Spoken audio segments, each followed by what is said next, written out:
You've heard it before. Idaho is one of the top dairy producers in the country. And now, with a shift in immigration enforcement, dairy leaders say the stakes are getting higher for farms, for food, and for all of us.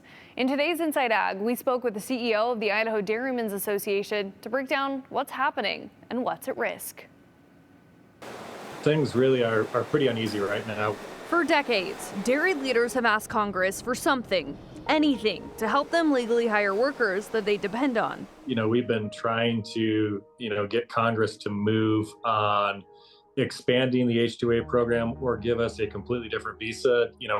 We don't really care which route they go, but give us something. But that something still hasn't come, and now Idaho dairy farms are bracing for more challenges. We don't know what enforcement is going to look like for the ag sector. Many commodity groups in the ag industry breathed a sigh of relief when the Trump administration directed immigration officers to pause arrests at farms, restaurants, and hotels, after President Donald Trump expressed alarm about the impact of aggressive ICE enforcement. And so that was very optimistic for us. We thought that would give Congress a window of opportunity to be able to try and address our issues. But it didn't last long. A few days later, the Assistant Secretary of the Department of Homeland Security declared there will be no safe spaces for industries who harbor violent criminals or purposely try to undermine efforts. Worksite enforcement remains a cornerstone of our efforts to safeguard public safety, national security, and economic stability. For them to take a complete 180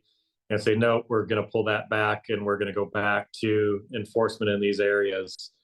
That's frustrating and creates a lot of uneasiness within the agricultural industries. Narrabout says Idaho hasn't seen that level of enforcement on Idaho dairies yet, but the threat of it and the uncertainty is enough to rattle farmers who don't even know which workers may be at risk, especially after seeing how an ICE raid at a New Mexico dairy left them with just 20 of their 55 workers. You look at how crippling that is to a business to have a significant amount of your workers, be removed in one day. They were calling every possible family member, community member, any warm body they could find just to help get cows milked and fed. Creates a lot of disruption and a lot of risk for that business. Narrabout says producers are worried about their people, products, and what will happen to the prices if it continues. If you see a concerted effort to have a lot of enforcement within agriculture, you will see food inflation. You will see scarcity of product just because any given day, 50% of the workers across all of agriculture are here without status. And so we can't feed ourselves as a nation without this workforce.